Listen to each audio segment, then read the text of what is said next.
Hello बच्चों, मैं हूं आपका अपना राहुल छाबड़ा और अपन देख रहे थे चैप्टर नंबर 6 और उसमें अपना चल रहा था एसी जनरेटर। एसी जनरेटर जो है वो सामने बोर्ड पे डायग्राम बना हुआ है एसी जनरेटर का, कैसे फंक्शन करता है, क्या करता है, क्या इसके पार्ट्स है, वो सारी चीज़ें अपन यहाँ पे अपन डिस्कस करेंगे। एसी जनरेटर के यदि प्रिंसिपल की बात करें, ठीक है, कि एसी जनरेटर एक्चुअल में करता क्या है, तो एसी जनरेटर मैकेनिकल एनर्जी को कन्वर्ट करता है इलेक्ट्रिकल एनर्जी के अंदर। मैकेनिकल एनर्जी को कन्वर्ट करेगा इलेक्ट्रिकल एनर्जी के अंदर। जैसे ये कोयल थी, इसको मैं यदि रोटेट करने लग जाऊँ, इसको, ठीक है, इसको ऐसे घुमाने लग जाऊँ, तो ये मैकेनिकल एनर्जी दे रहा हूँ मैं इसको घुमाने के लिए, और उससे क्या हो रही है, करंट फ्लो यदि होने लग जाती है इसके अंदर, तो इसका मतलब मैंने मैकेनिकल एनर्जी को किस में कन्वर्ट कर दिया, इलेक्ट्रिकल एनर्जी में कन्वर्ट कर दिया। ठीक है, तो फर्स्ट काम क्या होता है एसी जनरेटर का? एसी जनरेटर मतलब अल्टरनेटिंग करंट। ठीक है, अल्टरनेटिंग करंट। अल्टरनेटिंग करंट का मतलब समझते हो सब, बता रखा है वैसे तो पहले। यदि ये वायर है, इसमें करंट हमेशा इसी डायरेक्शन में फ्लो होती है, तब तो वो डायरेक्ट करंट है। ठीक है, और यदि ये वायर है, इसमें करंट 1 सेकंड के लिए इधर जाती है, फिर अगले 1 सेकंड में इधर आती है, फिर अगले 1 सेकंड में इधर जाती है, फिर अगले 1 सेकंड में इधर आती है, यानी हर टाइम पे करंट की डायरेक्शन यदि चेंज होती जाती है, तो नॉर्मली अपन उसको बोलते हैं अल्टरनेटिंग करंट। बाकी डिटेल में अपन देखेंगे, एसी में बहुत सारी चीज़ें होती है, वो नेक्स्ट चैप्टर में आएगा। तो इसको अपन बोलते हैं अल्टरनेटिंग करंट। ठीक है, तो अब इसमें भी ये होता है कि मैकेनिकल एनर्जी को एसी जनरेटर यानी कि एसी करंट यानी कि इलेक्ट्रिकल एनर्जी में कन्वर्ट किया जाता है। ठीक है, एसी मतलब अल्टरनेटिंग करंट। तो अल्टरनेटिंग करंट का जनरेटर है एक तरह से, एसी जनरेट करता है, तो मैकेनिकल एनर्जी को कन्वर्ट किया जाता है इलेक्ट्रिकल एनर्जी में। ठीक है, ये तो इसका फंक्शन हो गया। प्रिंसिपल क्या हुआ, ये काम करता है इलेक्ट्रोमैग्नेटिक इंडक्शन के अंदर, इलेक्ट्रोमैग्नेटिक इंडक्शन फिनोमिना पे, यानी कि इसमें भी क्या होगा, मैग्नेटिक फ्लक्स चेंज होगा और उसके कारण क्या होगा, करंट इंड्यूस्ड होगा, और करंट इंड्यूस्ड होगा तो ईएमएफ जो है वो इंड्यूस्ड होगा। यानी कि इसमें भी फंक्शन किस पे करेगा, इलेक्ट्रोमैग्नेटिक इंडक्शन के ऊपर ये काम करता है। ठीक है, अब इसके पार्ट्स की बात करते हैं, कंस्ट्रक्शन की बात करते हैं। कंस्ट्रक्शन में इसके पास में क्या क्या चीज़ें हैं वो चीज़ समझो। फर्स्ट कंस्ट्रक्शन में इसके पास में क्या है, फर्स्ट अपन बात करेंगे तो इसमें बोलेंगे फील्ड मैग्नेट्स। ठीक है, फील्ड मैग्नेट्स ये दिख रही होगी, ये दो N और S जो है वो एक स्ट्रॉन्ग मैग्नेटिक फील्ड प्रोड्यूस करने वाली फील्ड मैग्नेट्स है। ये ऐसे है, हॉर्स शू शेप की है, इस टाइप की। ठीक है, ऐसे रखी हुई है, तो ये कुछ ऐसे ही लगाई हुई है मैंने, ऐसे है, और ये वाली भी ऐसे है। ठीक है, आमने सामने, तो ये ऐसे रखी हुई है जिसको अपन बोलते हैं हॉर्स शू मैग्नेट। और ये जो मैग्नेट है, ये मैग्नेट आमने सामने ऐसे रखी हुई है, और इसके कारण एक स्ट्रॉन्ग मैग्नेटिक फील्ड जो है वो यहाँ पे प्रोड्यूस होता है। ठीक है, फर्स्ट चीज़। तो फर्स्ट अपने पास में आ गया स्ट्रॉन्ग मैग्नेट्स। ठीक है, मैग्नेट। सेकंड अपन बात करते हैं इसके अंदर क्या होता है, तो सेकंड की यदि अपन बात करें तो अपन बोलते हैं आर्मेचर कोयल। आर्मेचर कोयल।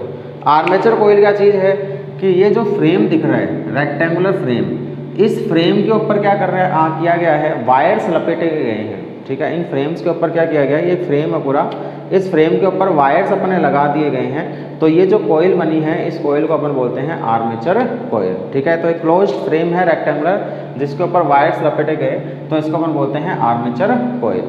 ठीक है, नेक्स्ट देखो क्या है, नेक्स्ट अपन बात करें तो नेक्स्ट अपने पास में नंबर 3 आता है स्लिप रिंग्स। स्लिप रिंग्स ये जो दिख रही है, ठीक है, ये जो आर्मेचर कोयल अपन को दिख रही है, इस आर्मेचर कोयल का जो PQ एंड है वो तो जुड़ा हुआ है, देखो यहाँ से, इधर से, इससे जाके, और जो RS एंड है वो जुड़ा हुआ है इससे। ठीक है, ये एक स्लिप रिंग है, ये दूसरी स्लिप रिंग है, ये एक दूसरे के ऊपर ऐसे है, ऐसे इस टाइप से दिख रही है, इस टाइप से, तो इस टाइप से एक दूसरे के ऊपर है। तो एक तो इससे आगे जुड़ गया इस एंड से, यहाँ से, ठीक है, और एक इसके अंदर से निकल के इससे जाके जुड़ गया। ठीक है, तो एक तो इससे आगे जुड़ गया स्लिप रिंग S1 से, और एक इससे यहाँ से निकलते हुए, बिना टच हुए, यहाँ से निकलते हुए इससे जाके कनेक्ट हो गया। ठीक है, स्लिप रिंग्स जो है वो एक्चुअल में ब्रास की बनी हुई होती है, सर्कुलर होती है। ठीक है, तो ब्रास की बनी हुई है, सर्कुलर है, और क्या होगा, जब आर्मेचर कोयल रोटेट होती है तो स्लिप रिंग्स भी इसके साथ में रोटेट होती है। ठीक है, ऐसे है, ये मान लो मैं मान लेता हूँ ये RS से एंड RS उससे आगे जुड़ गया, तो जब ये आर्मेचर कोयल रोटेट होगी तो स्लिप रिंग भी इसके साथ साथ में से रोटेट होने लग जाएगी। समझ में आ रही चीज? नेक्स्ट देखो, नेक्स्ट अपने पास में तो स्लिप रिंग की बात होगी, ये ब्रास की बनी हुई है स्लिप रिंग्स। नेक्स्ट अपन बात करते हैं नंबर 4, जिसको हम बोलते हैं ब्रशेस। ब्रशेस कौन सी है, ये जो दिखाई दे रही है B1 और B2, ये B1 और B2 जो है इसको बोलते हैं ब्रशेस, ठीक है। और ये B1 और B2 जो ब्रशेस है ये ग्रेफाइट की बनी हुई होती है और ये इस स्लिप रिंग से स्लाइडिंग कॉन्टैक्ट में रहती है। स्लाइडिंग कॉन्टैक्ट का मतलब जैसे मान लो ये स्लिप रिंग्स है, ठीक है, ऐसे, और ये इससे ब्रशेस से जुड़ी हुई है। तो अब जब ये जो आर्मेचर कोई रोटेट होगी उसके साथ में क्या होगा, उसके साथ में ये स्लिप रिंग्स तो रोटेट होगी लेकिन ब्रश अपनी जगह फिक्स है, ऐसे स्लाइडिंग कॉन्टैक्ट में रहेगी, ठीक है। ये अपनी जगह फिक्स ही है, इसमें कोई रोटेशन नहीं हो रहा, समझ में आ रही चीज़। तो जब स्लिप रिंग्स रोटेट होती है तो उस कंडीशन में ब्रशेस रोटेट नहीं होती, इसको बोलते हैं इसका स्लाइडिंग कॉन्टैक्ट। ग्रेफाइट की बनी हुई है और स्लाइडिंग कॉन्टैक्ट रहता है, कॉन्टैक्ट जरूर रहेगा, कॉन्टैक्ट टूटता नहीं है लेकिन रहता स्लाइडिंग कॉन्टैक्ट ही है, जिसको अपन बोलते हैं ब्रशेस, ठीक है। नेक्स्ट और लास्ट अपने पास में क्या आता है, नेक्स्ट और लास्ट अपने पास में आता है एनर्जी सोर्स। एनर्जी सोर्स मतलब कि इस आर्मेचर कॉइल को रोटेट करने के लिए मुझे कोई ना कोई मैकेनिकल एनर्जी यहाँ से देनी पड़ेगी, तो उस मैकेनिकल एनर्जी को अपन नाम देते हैं एनर्जी सोर्स। क्लियर। तो ये 5 इसके कंस्ट्रक्शन के पॉइंट्स हैं। काम क्या करता है, काम करता है मैकेनिकल एनर्जी को इलेक्ट्रिकल एनर्जी में कन्वर्ट करना। और फंक्शन किस पे करता है, प्रिंसिपल क्या है, इलेक्ट्रोमैग्नेटिक इंडक्शन, यानी कि फ्लक्स चेंज होगा तो इसके अंदर करंट इंड्यूस्ड होगी। और इसके पार्ट्स कौन कौन से हैं, फील्ड मैग्नेट्स हैं, स्ट्रॉन्ग हॉर्सशू मैग्नेट्स हैं, आर्मेचर कॉइल है, ये आर्मेचर कॉइल है रेक्टेंगुलर फ्रेम की, स्लिप रिंग्स है, ये स्लिप रिंग्स बनी हुई है ब्रास की, ठीक है, जो इसके साथ में रोटेट होगी। ब्रशेज है, ये ब्रशेज बने हुए हैं ग्रेफाइट के जो इससे स्लाइडिंग कॉन्टैक्ट में है। और एनर्जी सोर्स जो इसको रोटेट करने का काम करेगा उसको हम बोलते हैं एनर्जी सोर्स, ठीक है।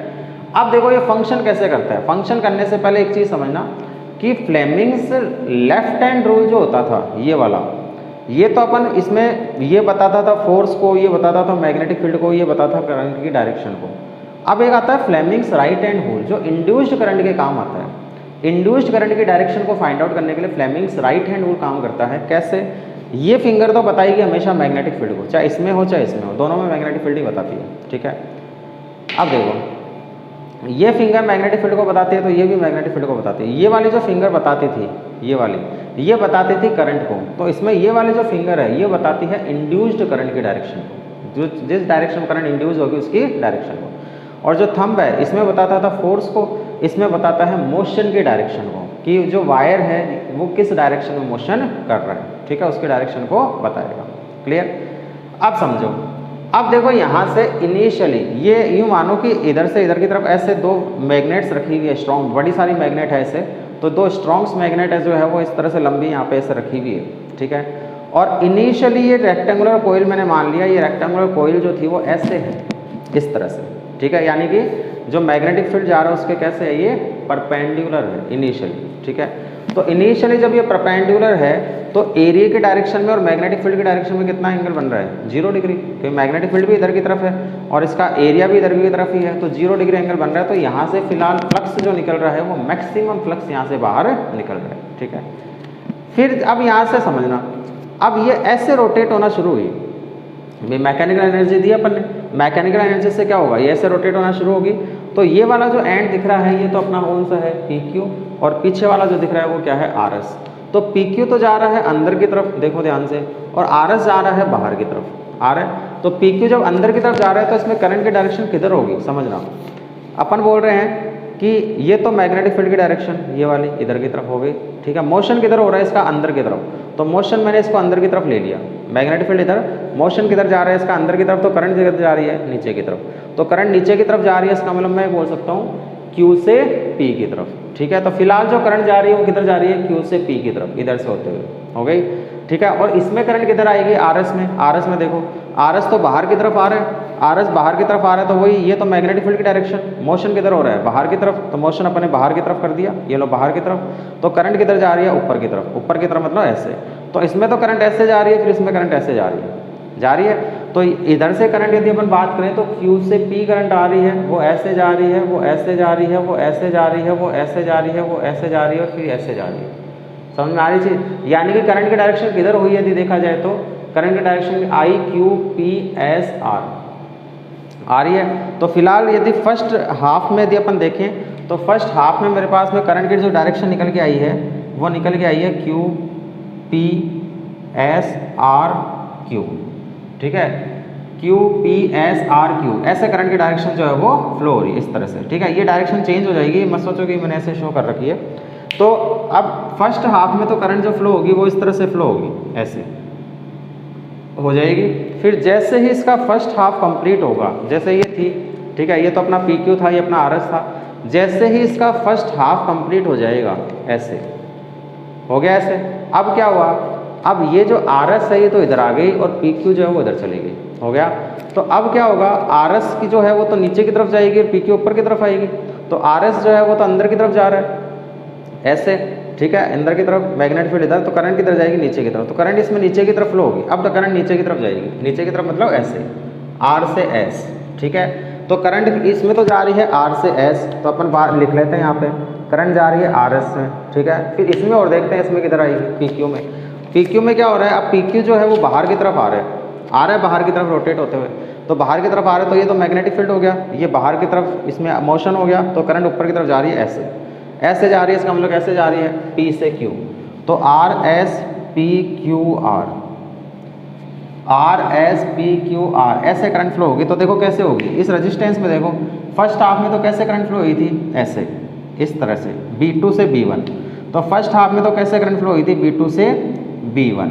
सेकेंड हाफ में देखो कैसे हुई है, R S P Q R, R S ऐसे होते हुए पी क्यू आर, ऐसे हुई है, यानी कि B1 से B2 की तरफ। तो सेकंड हाफ में जो करंट फ्लो हुई है वो किधर हुई है, B1 से B2 की तरफ। तो फर्स्ट हाफ में तो करंट B2 से B1 हुई, सेकंड हाफ में करंट B1 से B2 हुई, ठीक है। B2 से B1, B2 से B1, फिर B1 से B2, फिर B2 से B1, फिर B1 से B2, फिर B2 से B1, फिर B1 से B2, यानी कि करंट की डायरेक्शन इस रेजिस्टेंस में कंटिन्यूसली चेंज होती जा रही है, जिसमें अपन को फ्लो करवानी थी। तो इस टाइप की जो करंट फ्लो होती है जिसमें डायरेक्शन कंटिन्यूसली चेंज होती जाती है, इस टाइप की करंट को अपन नाम देते हैं AC करंट, अल्टरनेटिंग करंट, ठीक है। तो कुल मिला के अपन ने इसको मैकेनिकल एनर्जी दी, उससे क्या हुआ, इसके अंदर फ्लक्स चेंज हुआ और फ्लक्स के चेंज होने से इसके अंदर करंट इंड्यूस्ड हुई, क्योंकि जब ये ऐसे रखी हुई थी, जब ये ऐसे रखी तो इसमें से मैक्सिमम फ्लक्स जा रहा था। फिर जब ये रोटेट होना शुरू हो गई तो फ्लक्स की वैल्यू कम होती गई, यहाँ पे जाके जीरो हो गई, फिर फ्लक्स बढ़ना शुरू हुआ, मैक्सिमम हुआ, फिर जीरो हुआ, कम हुआ, जीरो। इस तरह से कंटिन्यूसली फ्लक्स की वैल्यू इसके अंदर से चेंज होती जा रही है। और यदि चेंजिंग फ्लक्स आता है तो इसका मतलब ये हो गया कि उसके अंदर इंड्यूस करंट जनरेट होती है। और इंड्यूस करंट की जनरेशन की डायरेक्शन अपन ने देख ली, वो फ्लेमिंग्स राइट हैंड रूल से इंड्यूस करंट की डायरेक्शन जो है अपन फाइंड आउट करते हैं, ठीक है। अब देखो इसके अंदर फॉर्मूले कैसे बनते हैं। तो फॉर्मूले अपने पास में ये आ गया कि इसमें जो फ्लक्स का फॉर्मूला हो गया वो तो क्या हो गया, BA cos थीटा हो गया। थीटा क्या है, थीटा कंटिन्यूसली चेंज हो रहा है किसके रेस्पेक्ट में, ओमेगा के रेस्पेक्ट में। t=0 पे थीटा कितना था, यदि मैं t=0 की बात करूँ तो ये ऐसे थी, ठीक है। तो थीटा यानी कि एरिया भी इधर था, मैग्नेटिक फील्ड भी इधर था, तो t=0 पे कितना हो गया, 0। फिर जैसे जैसे बढ़ता गया तो यहाँ पे आके कितना हो जाएगा, 90 डिग्री, ठीक है। तो अपन ये बोल सकते हैं थीटा को ओमेगा की फॉर्मेट में मैं लिख सकता हूँ। थीटा जो होता है उसको अपन बोलते हैं ओमेगा t, ठीक है। तो फाई हो जाएगा BA cos ओमेगा t हो जाएगा। ये तो फाई का फॉर्मूला आ गया। फिर अपन बोलते हैं मुझे EMF का फॉर्मूला निकालना है, तो E जो होता है वो क्या होता है, माइनस का d फाई बाई dt होता है। तो यहाँ से मैं वैल्यू पुट करूँगा तो E इक्वल अपने पास क्या आ जाएगा, माइनस का d बाई dt, और साथ में क्या आ जाएगा, फाई की जगह अपन बोल देंगे BA cos ओमेगा t, ठीक है। BA बाहर आ जाएगा तो E इक्वल हो जाएगा माइनस का BA, और ये हो जाएगा d बाई dt, और साथ में आ जाएगा cos omega t। cos omega t का डिफ्रेंशिएशन, cos ओमेगा t का differentiation minus omega sine omega t, ठीक है। ओमेगा t का तो होता है ओमेगा, तो वो तो ओमेगा बाहर आ जाएगा, और कोस का होता है साइन, माइनस में साइन, तो equal to minus minus plus हो जाएगा। तो अपन बोल देंगे BA omega sine omega t, ठीक है। ये तब है जब इसमें एक ही टर्न है, यदि इसमें n टर्न्स होते तो साथ में क्या आ जाता है, यहाँ पे फाई जो होता है वो क्या हो जाता, NBA, ठीक है। तो यहाँ क्या चलता, NBA, तो तब उस कंडीशन में EMF का फॉर्मूला बनता NBA omega sine omega t। और मैक्सिमम EMF क्या बनेगा, यदि मैं E मैक्सिमम की बात करूं तो मैक्सिमम कितना बन जाएगा, NBA ओमेगा, ठीक है। जब ओमेगा t की वैल्यू 90 डिग्री हो जाएगी तो साइन थीटा 1 हो जाएगा, तो उस कंडीशन में मैक्सिमम EMF आएगा NBA ओमेगा आ जाएगा। अब EMF यदि आ गया तो करंट क्या होती है, I इक्वल टू क्या होता है, E बाई R, तो यहाँ से आ जाएगा B A omega sine omega T upon R, और N B omega upon R को मैं क्या बोल सकता हूँ, आई नोट। तो ये हो जाएगा आई नोट साइन ओमेगा टी। और ऐसे ही यहाँ पे एन बी ए ओमेगा को अपन बोल सकते हैं ई नोट, तो ई इक्वल टू आ जाएगा ई नोट साइन ओमेगा टी।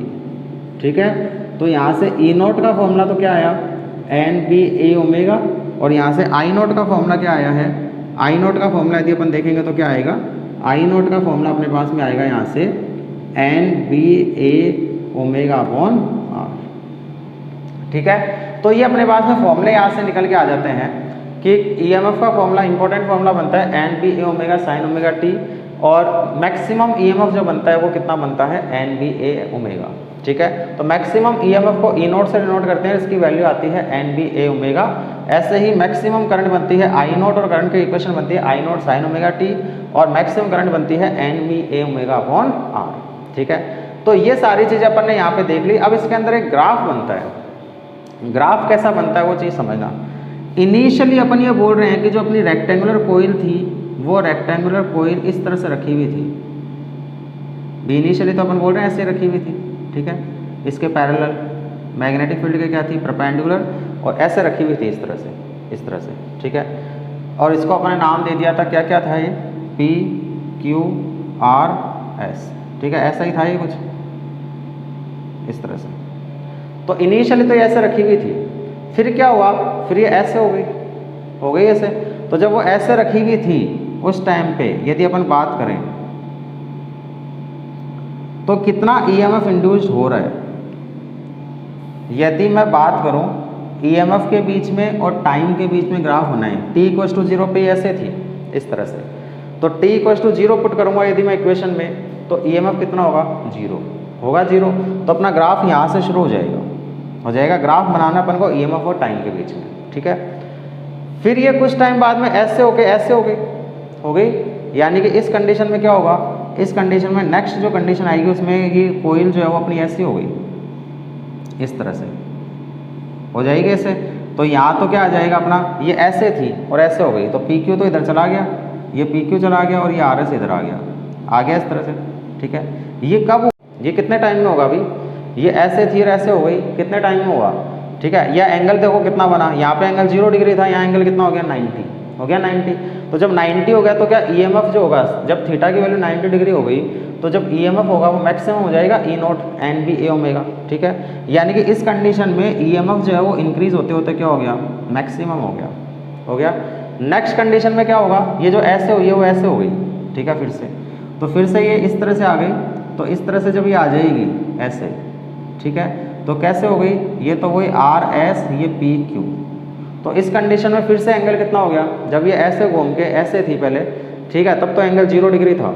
ठीक है, तो ईएमएफ 0 था, फिर ये ऐसे हो गई तो एंगल 90 डिग्री हो गया। ठीक है, तो ईएमएफ जो है वो मैक्सिमम हो गया।